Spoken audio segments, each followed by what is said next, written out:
जय जय श्री हितहारी। यमुना विहार कुंज, राधा पिय केली कुंज। उधर यमुना विहार कुंज और ये राधा पिय केली कुंज। यमुना जी बिल्कुल तट पर प्रवाहित हो रही हैं। यहाँ आना, यहाँ बैठना ये बड़े सुकृत से होता है।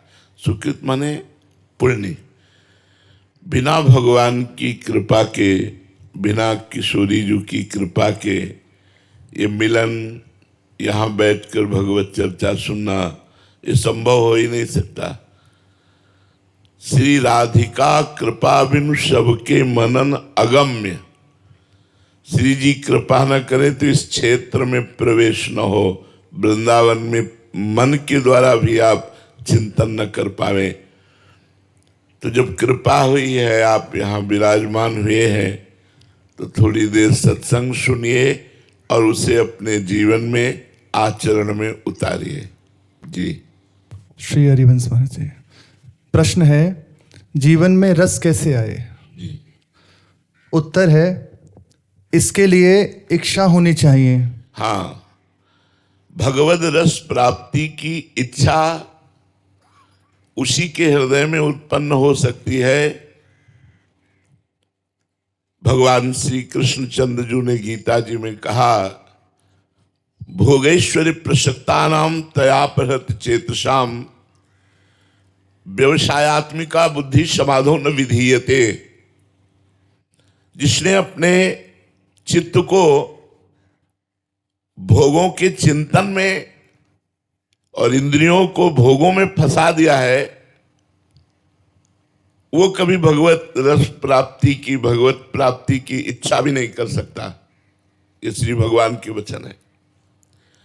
हमारी 5 ज्ञानेंद्रियां शब्द स्पर्श रूप रस गंध, इनका भोग करने के लिए हर समय प्रयत्नशील रहती हैं और मन इनका मुखिया वो संसार के चिंतन में ही सुख मानता है।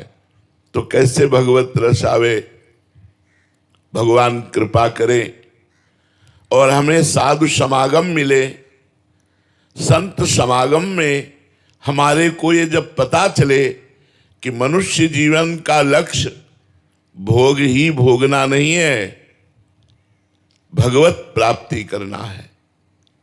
जब तक आप भगवान का नाम जप नहीं करेंगे, भगवान की लीला कथा नहीं सुनेंगे, भगवान का नाम कीर्तन नहीं करेंगे, घर में ठाकुर सेवा नहीं विराजमान करेंगे, तब तक अशुभ, अमंगल, दुख, चिंता, शोक, भय ये आपको पीड़ित करती रहेगी। भगवत रस की आकांक्षा हो जाना ये तो बहुत बड़ी बात है। भगवत रस, मैं कब प्रभु को देखूं, मैं कब प्रभु का नाम लेकर के रोते हुए उनको पुकारूं, मैं कब प्रभु के प्रेम में विकल होकर के रात दिवस का पता ना रहे और उन्हीं के चिंतन में डूबा रहूं, यह है भगवत रस। इसकी आकांक्षा संत समागम से प्रकट होती है। इसलिए गोस्वामी तुलसीदास जी ने कहा, शुद्धदाराधन लक्ष्मी पापियों के घर होए और संत समागम हरि कथा तुलसी दुर्लभ दोए। दुर्लभ क्या है? संतों का मिलना। और फिर दुर्लभ क्या है? उनके उपदेश सुनना और उपदेश को अपने आचरण में उतार लेने से भगवत रस की आकांक्षा उत्पन्न हो जाती है। तो हम भगवत रस चाहें, पर चाहें कैसे? हम तो अभी माया के विविध प्रकार के भोग रस में अपने मन को लगाए हुए हैं। इसलिए हमारा मन भगवत रस के लिए लालायित नहीं होता। नहीं, जिस समय भगवत रस के लिए लालसा प्रकट हो जाती है तो ब्रह्मादिक के भोग सब विष सम लागत ताहि, नारायण ब्रजचंद की लगन लगी है जाहि। जिसे भगवत रस की लगन लग जाती है उसे ब्रह्मा के भी भोग विष के समान लगते हैं। मृत्यु लोक के मलिन भोगों की तो बात जाने दो। इसलिए सत्संग से जो हमें सुनने को मिला कि मनुष्य जीवन का परम लाभ भगवत प्राप्ति है और भगवत प्राप्ति नाम जप से होती है, भगवान की कथा सुनने से होती है, भगवान की सेवा करने से होती है, समाज का परोपकार भाव से, सेवा भाव से सेवन करने से होती है। इन बातों को अपने जीवन में उतारिए, परोपकार कीजिए, रोज नियम से नाम जप कीजिए, ठाकुर जी को बिना अर्पित किए कुछ खाइए पिए नहीं। अगर पानी भी पीना है तो मन से भगवान को अर्पित कीजिए। भोजन पाना है, मान लो प्रगट में भोग नहीं लगा सकते तो 1 मिनट रुकिए, ठाकुर जी को अर्पित कीजिए। हे प्रभु, आपके द्वारा दिए हुए इस प्रसाद को मैं पा रहा हूँ, मेरी बुद्धि शुद्ध हो और आपका सुमिरन हो, अच्छे आचरण हो, प्रार्थना कीजिए। वही भोजन आपकी बुद्धि को पवित्र कर देगा और अंदर से भगवत रस की चाह प्रकट हो जाएगी। जी, अगला प्रश्न है, साधन की दृष्टि से आपस में मेलजोल कितना बढ़ाना चाहिए? बिल्कुल नहीं। साधना में जब हम भगवत मार्ग में चलते हैं तो हमारा जहां इष्ट मिले, मन मिले, वही मेलजोल उतना ही बढ़ाना चाहिए जितना भजन तक रहे, व्यवहार में ना उतरने पावे, संसारिकता ना आने पावे, संसारिक संबंध ना होने पावे, हमारा भाव गलत ना होने पावे, क्योंकि संग का रंग चढ़ता है। इसलिए साधक को चाहिए कि इष्ट मिले और मन मिले, मिले भजन रस रीति। जब हमारी भजन की रीति और हमारा इष्ट मिलता हो, ऐसे संतों से, साधकों से, लोगों से हम मिलें, भगवत चर्चा करें, भगवत भाव में रहें। जहां मिलने से भगवान का विस्मरण होता हो, वो माया है, चाहे कोई भी हो। ज्यादा संग करने से जिसका हम संग करते हैं उसका रंग चढ़ जाता है। इसलिए जित संग दोषा अध्यात्म नित्या, अध्यात्म में स्थित जो पुरुष है उस पर किसी का रंग नहीं चढ़ता। लेकिन नए साधक को चाहिए वो ऐसा संग करे जिससे भगवान की स्मृति बढ़े, भगवान के भजन बढ़े, हमारे अंदर अच्छे आचरण आवे। अगर बुरे आचरण आने लगे संग से, वो कुसंग हो गया, तो ज्यादा संग नहीं करना चाहिए। संग करे तो भगवान के प्रेमी जनों से संग करे, चाहे वो गृहस्थ हो चाहे विरक्त हो। ऐसे लोगों का संग न करे जो हरि विमुख हो, जो गंदे आचरण वाले हों। अगला प्रश्न है महाराज जी, भगवान में विश्वास होना जगत के प्रपंच में रहते हुए कठिन लगता है। गृहस्थ में एक से एक बढ़कर बाधा सामने आती रहती है। निराकरण का कोई सरल उपाय है क्या? बाधा तो आती है, पर बाधा को हरने वाला अपने आप बाधा को हरेगा। बाधाओं का चिंतन ना करे, अपनी साधना में लगे रहने के बारे में चिंता करे। साधक साधना को अधिकाधिक बढ़ाता रहे, अपने मन में इच्छा रखे, फिर वे अपने आप पूर्ण कर देंगे। देखो, भगवत आश्रय होना बड़ा कठिन है। भगवत आश्रय दो ही बात में हो सकता है। एक तो यदि हम संतों का संग करते करते हमारा मन पवित्र हो जाए और ये बात समझ में आ जाए कि भगवान के सिवा कोई मेरा नहीं है, तो भगवत आश्रय हो जाएगा। सबकी ममता ताग बटोरी, मम पद मनहि बांध बर डोरी, ये आश्रय।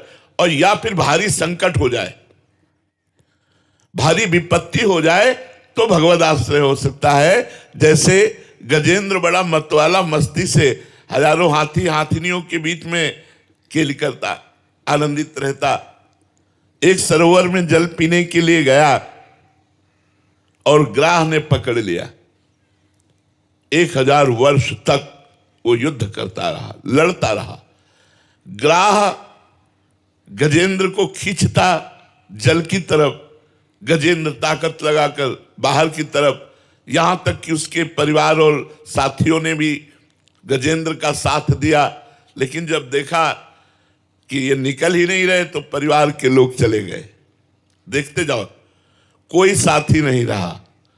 जब उसने देखा कि अब मेरे में भी बल नहीं रह गया और देखा अब तो ये हमको डुबो ही देगा, बस उसी समय उसको भगवान का आश्रय याद आ गया। भगवान का आश्रय लिया और जे ही हरि पुकारा, भगवान ने एक क्षण में ग्राह का उद्धार करके गजेंद्र को बाहर कर लिया। द्रौपदी जब सभा में निर्वस्त्र की जा रही हैं, तब भी भगवत आश्रय नहीं है, पतियों का आश्रय। जब देखा पति भी साथ नहीं दे रहे, तो धर्मात्मा भीष्म पितामह आदि महापुरुषों का आश्रय। जब देखा ये भी हमारा पक्ष नहीं ले रहे, ये भी खड़े होकर नहीं रोक रहे, नहीं भीष्म जैसा महाबली, भीष्म जैसा धर्मात्मा यदि खड़ा होकर के बोल दे, तो वहां किसी की ताकत नहीं थी कि उनके खिलाफ कोई बोल सके। लेकिन भीष्म जी ने भी केवल इतना ही कहा, बेटी धर्म का बड़ा सूक्ष्म स्वरूप है और वो धर्मात्मा युधिष्ठिर जानता है, बस इतना शब्द कहा। द्रौपदी जी ने जब देखा भीष्म का भी आश्रय नहीं, तो अपनी भुजाओं का आश्रय। जब देखा 10,000 हाथियों का बल रखने वाला दुशासन, द्रौपदी उनके वेग को नहीं रोक पाएगी, फिर उन्होंने दांतों का आश्रय लिया, दांत से पकड़ लिया। जब देखा कि अब दांत भी नहीं रोक सकते, तब नाथ की याद आई, तब भगवत आश्रय हुआ, काहे गोविंद द्वारिका वासिन। तो भगवान का वस्त्रावतार हो गया। भगवान वस्त्र बनकर के द्रौपदी से लिपट गए और 1000 हाथियों का बल रखने वाला खींचता जा रहा है, लेकिन वस्त्र कांधे से नहीं हट रहा। यह है भगवत आश्रय। भगवत आश्रय 2 प्रकार से, एक तो ज्ञान के द्वारा, सत्संग के द्वारा भगवत आश्रय हो जाए, या विपत्ति के द्वारा भगवत आश्रय। भगवत आश्रय हो गया तो काम बन गया, पक्का बन गया। एक कबूतर वृक्ष पर बैठा आनंद से युक्त था। इतने में उसकी दृष्टि ऊपर गई तो देखा बाज मंडरा रहा है कबूतर के ऊपर आक्रमण करने के लिए। उसने सोचा नीचे से उड़ जाऊं, तो देखा बहेलिया बाण का निशाना कबूतर के ऊपर लगाए हुए। भारी विपत्ति। ऊपर उड़े तो बाज, नीचे बहेलिया बाण ताने हुए है। उसको पूर्व जन्म के अनुसार जैसे गजेंद्र को स्मृति आई, ऐसे भगवान का आश्रय आ गया और उसने पुकारा, हे हरि। अंदर से जे भी पुकारा तो एक सांप निकला और बहेलिए को डसा। जे भी डसा तो उसका बाण ऐसे हिला और छूटा और बाण बाज के ऊपर जाकर लगा। बाज और बहेलिया दोनों मर गए, कबूतर उड़ गया। भगवत आश्रय या तो भारी विपत्ति में होता है, और या फिर कोई संत ऐसा मिल जाए जो भगवत प्रेमी और उसका संग हो, तो भगवत आश्रय। और भगवत आश्रय हो गया तो सब काम बन गया, सब काम बन गया। भगवत आश्रय ही तो साधना का फल है, समस्त साधना का फल है। मम भरोस ही हरस न दीना, मेरा दृढ़ विश्वास, मेरा दृढ़ भरोसा, यही तो बात है। प्रहलाद जी 5 वर्ष के बालक हैं, हिरण्यकश्यप त्रिभुवन पति है, और वो हर उपाय करता है प्रहलाद जी के मारने का, लेकिन दृढ़ विश्वास प्रहलाद का तो बाल बांका भी नहीं कर पाया और त्रिभुवन पति को फाड़ के फेंक दिया। भगवान ने वो रूप नरसिंह धारण किया जो कभी न देखा गया, न सुना गया, न पढ़ा गया। ऐसा भगवान ने रूप धारण किया। भगवान है प्रतिपल, प्रतिक्षण, प्रतिकण में है। हम दृढ़ विश्वास करें, जैसे माँ अपने बेटे का मंगल नहीं कर सकती, ऐसे हमारे प्रभु मंगल भवन अमंगलहारी, वो कभी अमंगल हमारा होने ही नहीं देंगे। ऐसा दृढ़ विश्वास रखे, चाहे जैसी परिस्थिति हो उसका परिणाम मंगलमय होगा। परिस्थिति अमंगल में दिखाई दे सकती है, लेकिन उसका परिणाम मंगलमय होगा। तलवार हार बन जाएगी, जिस दिन भगवान का आश्रय दृढ़ हो गया तो गले तक आते आते हार बन जाएगी, वो तुम्हारा गला नहीं काट पाएगी। प्रहलाद जी का कहीं खरोच भी नहीं आ पाई। भगवान इतने महान हैं, केवल हम आश्रय लें तो आश्रय 2 में ही होता है, या तो भारी विपत्ति में या सत्संग के द्वारा ज्ञान प्राप्त हो जाए। प्रश्न है महाराज जी, आसक्ति के निवारण में कर्म प्रवृत्ति का त्याग सहायक होता है क्या? उत्तर है, प्रत्येक कार्य भगवत सेवा की भावना से ये खास बात ये है, कर्म मोक्ष में सहायक नहीं हो सकता, वो बंधन कारक होता है। क्योंकि कर्म में कर्ता भाव रहता है। अहंकार विमूढ़ आत्मा कर्ता हमिति मन्यते, मैंने ये किया, मैं ये करूंगा, मैं ये कर सकता हूं, यही आवागमन का हेतु है। अब कर्म करते हुए कर्म बंधन में बंधे ना, कर्म करते हुए आवागमन से मुक्त हो जाए, इसका उपाय क्या है? कृष्णार्पणमस्तु। जो भी कर्म करे यत करोषि, जो भी, ये तो सर्वाणि कर्माणि मयि सन्न्यस्य मत्पराः अनन्ये नैव योगिन माम ध्यायन्तु उपासते। भगवान कह रहे ये तू सर्वाणि कर्माणि, सर्वाण शब्द है, शुभानि नहीं है कि तुम शुभ कर्म करो और मेरे को अर्पित करो, ऐसा नहीं कह रहे। तुम नौकरी कर रहे हो, किसानी कर रहे हो, व्यापार कर रहे हो, जो भी कर्म कर रहे हो, 8 घंटे 10 घंटे जो कर्म किया, बाद में हाथ जोड़ा और हे श्री कृष्ण, हे प्रभु, हे सच्चिदानंदमय नाथ, ये 8 घंटे से संसार का कार्य करते हुए हो सकता है आपका विस्मरण हो गया हो, इसलिए संपूर्ण कार्य आपको समर्पण करता हूं, कृष्णार्पणमस्तु। वो 8 घंटे का 12 घंटे का काम आपको पुण्यदायक और भजनदायक और भगवत प्राप्ति कराने वाला बनेगा। इसलिए हर कर्म दोष युक्त हो सकता है अहंकार से। चाहे जितना पवित्र कार्य करो, अहंकार रूपी दोष आ जाता है। मैं 20 वर्ष से मौन हूं, इस बात का अहंकार है। मैं 10 वर्ष से फलाहारी हूं, इस बात का अहंकार है। मैंने जिंदगी में ये नहीं किया, वो नहीं किया, ये अहंकार रहित कर्म ही भगवत कर्म है। तो हम अहंकार सहित किए हुए कर्म को कृष्णार्पण मस्तु कर दे तो कर्म बंधन से मुक्त हो जाए। इसी में आगे कह रहे महाराज जी, भजन को सीमित मत रखो, आसक्ति हटेगी भगवत सेवा की भावना से। हाँ, भजन को केवल माला में सीमित मत रखो कि माला चलाना ही भजन है, फावड़ा चलाना भी भजन है, अपराधी को दंड देना भी भजन है। अपने कर्तव्य का सम्यक धर्म पूर्वक पालन करते हुए अर्जुन को क्या उपदेश कर रहे? मार उनको, मार। अर्जुन कह रहे हैं मैं एकांत में संन्यास लेकर भजन करूंगा, भिक्षा मांगकर खाऊंगा, लेकिन इन पूज्य जनों को नहीं मारूंगा जिन्होंने अंगुली पकड़ करके चलना सिखाया, वो भीष्म पितामह, जिन्होंने प्रत्यंचा चढ़ा करके हमें धनुर्धारी बनाया, वो गुरु द्रोणाचार्य, इन पर हम अस्त्र चलाएंगे। लेकिन भगवान ने क्या कहा? चलाओ, चलाना पड़ेगा। क्यों? ये अधर्म के पक्ष में खड़े हैं, इसलिए मार इनको अर्जुन। तो ये भी भजन है, अपने धर्म युक्त कर्म का ठीक से पालन करना, ये भजन ही है। माला चलाना ही केवल भजन नहीं है, अपने कर्तव्य का पालन करना भजन। इसीलिए हम सबसे कहते हैं भगवत प्राप्ति दुर्लभ नहीं है, भगवत प्राप्ति सुलभ है, लेकिन समझदारी होना कठिन है। अगर हमारी समझ ठीक हो जाए तो हम घर गृहस्थी के कार्य करते हुए भी एक महात्मा को जो गति प्राप्त होती है वही गति हम प्राप्त कर सकते हैं। इसका उदाहरण हमारे ब्रज की गोपी जन है। वो लीपती है, पोछा लगाती है, धान कूटती है, रसोई अमनिया करती, गाय दूहती है, पति की सेवा करती है, पुत्र का दुलार करती है, लेकिन भगवान के लिए, भगवान का चिंतन करते हुए मुरारी पादार्पित चित्त वृत्ति भगवदाकार है।